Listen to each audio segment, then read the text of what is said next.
පින්නතුනි භාග්‍යවතුන් වහන්සේ දේශනා කරනවා මගේ ශ්‍රාවකයෝ සීල සම්පන්න වෙන්න මේ සීලයට කරන්න බැරි දෙයක් නැහැ.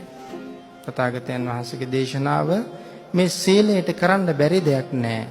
ඔබ අද අවබෝධයෙන් තෙරුවන් සරණ ගිහිල්ලා ප්‍රාර්ථනාවක් කළොත් සිතට ගත්තොත් දිවි හිමියෙන් මම් පන්සල් කඩන්නේ.